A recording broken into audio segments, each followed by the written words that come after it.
Welcome back. I'm Melissa Harris Perry, and it has been quite a week for President Obama. If you believe all the memes I'm memeing out there on social media, you might say this has been the president's terrific, all good, very great week. And yes, it was a big one. But as always, President Obama and his legacy are always a bit more complicated than surface appearances might convey. On Friday, President Obama delivered a eulogy that was nearly universally heralded as among the most impactful public speeches he's ever delivered. As he remembered the Reverend Clemente Pinckney before a crowd of thousands in Charleston, South Carolina, he used the opportunity to forthrightly call for a reckoning with America's racist history, and to start by taking down the Confederate flag. It would be one step in an honest accounting of America's history. A modest but meaningful balm for so many unhealed wounds. But before you think he's found the secret formula for effective dialogue across the racial divide, it's worth remembering that at the start of the week, the president tried to talk in complex ways about race, but found that no one could hear past the one particular word he used. And it's not just a matter of it not being polite to say in public. That's not the measure of whether racism still exists or not. This week, President Obama stood in the Rose Garden to laud the Supreme Court's decision, making marriage equality the law of the land, just 4 years after his own Department of Justice stopped defending the Defense of Marriage Act. They even lit up the White House in rainbow colors to celebrate.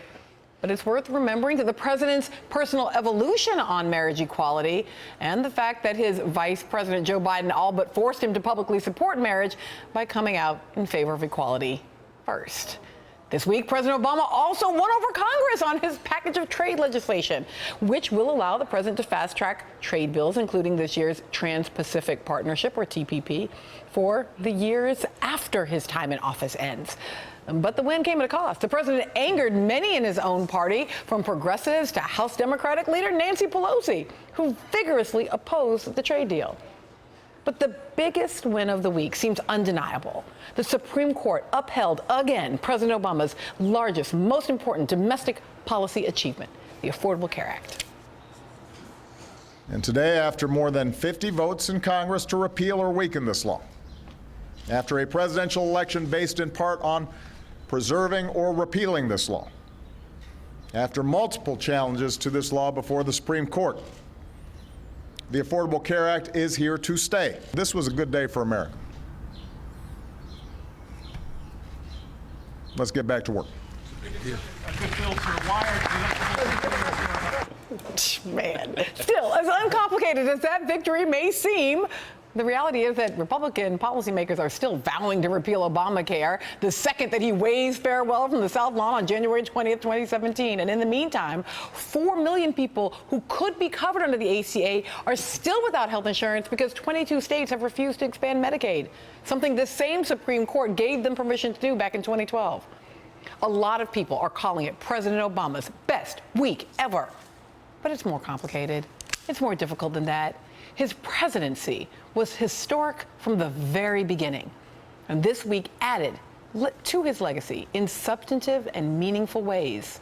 But there's no one history, no one legacy, no one story of any president, maybe especially for President Obama. Joining me now, Paul Freimer, Associate Professor of Politics at Princeton University, Christina Beltran, Associate Professor of Social and Cultural Analysis at NYU, Khalil Gibran Muhammad, who is Director of the Schomburg Center for Research in Black Culture, and Beth Fooey, Senior Editor for MSNBC.com. And Beth, I want to start with you on this, because this is a little bit of pure politics in the sense of the heralding of a president as having this great week, but man, still at some cost. Yeah, I think this week we saw the president that his most ardent supporters wanted to see in every conceivable way, from his statements around the Confederate flag to the Affordable Care Act being preserved to his forthright statements on the Supreme Court decision on same-sex marriage to his beautiful eulogy in South Carolina. There is no question this was a fantastic week. But as you say, it's still complicated for him. We had the same president when he came out the week before this past week to talk about the Charleston shootings, basically said, there's nothing I I can do about gun control. The politics of this are out of my hands. He all but threw up his hands about something that he acknowledged is one of the most challenging things this nation faces. You mentioned the fact that so many Republican governors are still blocking the major provisions of the Affordable Care Act, and people who deserve and need this care, this insurance, cannot get it because Republican governors are blocking it. So there are significant limitations to his power, and we were reminded of this several times over the course of what was arguably a fantastic week, but not perfect. Right. So I like this idea, Paul, in part that this is the President Obama that so many have been waiting for. There's a little bit of a swagger. We saw it there with Joe Biden behind him. You almost, expected him to say that this is an even bigger, really big effing deal, or whatever it was that he'd said about the ACA initially, right? Like, you could see that happening. But at the same time, I wonder if in our desire to see presidential swagger, we miss that he is still in a constrained office. Mm-hmm. No, absolutely. I mean, as you said, this is much bigger than Obama himself, and I think that actually will be the legacy of his administration. It's bigger than himself. But I would add one else interesting complexity to him. Another big moment for him this week was when he said "not in my house" to the heckler.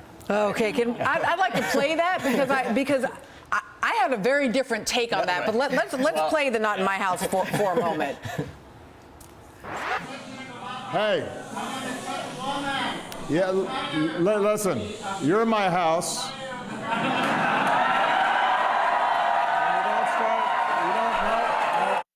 So you heard the cheers from the crowd there, but I do want to remind folks that the president was calling out a transgender, undocumented woman of color, and that it actually isn't his house. I mean, I appreciate, I get people, again, this is the point about, like, that presidential swagger, but it's my house. Right. It's our house. Like, this is a little bit like it's actually the people's house, and I'm down for talking tough, but I don't know, to the most marginalized person in the room, how tough that feels to me. Right. That's right, and that's going to be, that's part of Obama's legacy, is this incredible complexity of, on the one hand, greatness, add to that greatness thrust upon him that he's able to do something with, and then on the other hand, first he's the president of a multi-international corporate military empire, and he has moments like this which show great insensitivity and an inability to kind of see certain intersections that we would hope he might do. Yeah, I mean, it's odd in the just days now following that Friday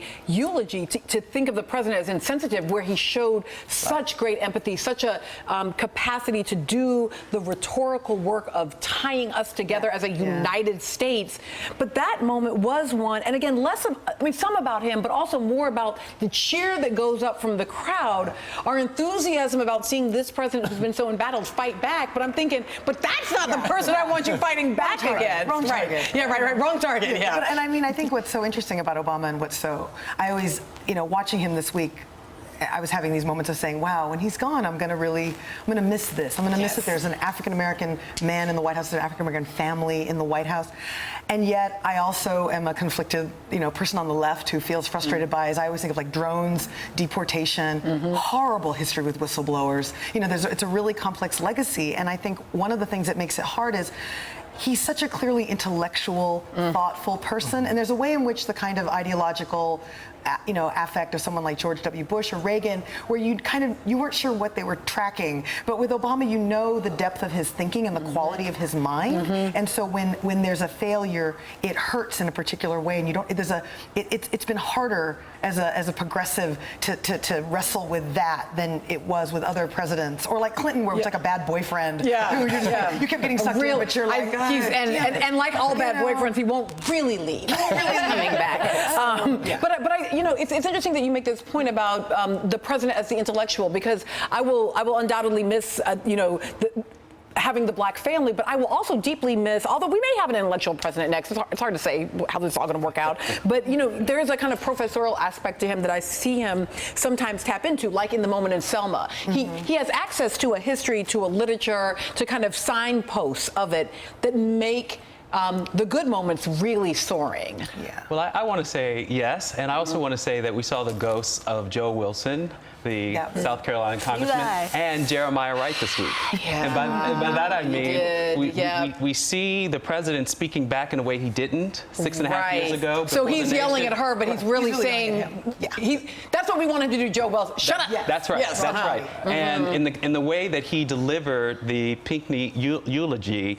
was really Jeremiah Wright arriving into the fullness of his grandeur, because that's we where the wanted him to say it president about. learned We wanted his him to black say it about prophetic tradition. That's right. We're That's not going right. to let him get away with diminishing that what he channeled in that moment was what he learned in Trinity Church. Oh, that's right. Because he didn't. Because as much as he talked about the black church as a space where children learn these things, he did not as a child. First Lady Obama, yes, that's her story. But where he learned that, where he figured that out, you're right, is under the tutelage of Jeremiah Wright. Yes. The ghosts of Obama. Khalil, why must you cause so much trouble at the Nerdland table? I want to say thank you to Beth Fooey. The rest of my panel is sticking around because up next we're going to ask this question. What's the role of white people when fighting for racial justice in America?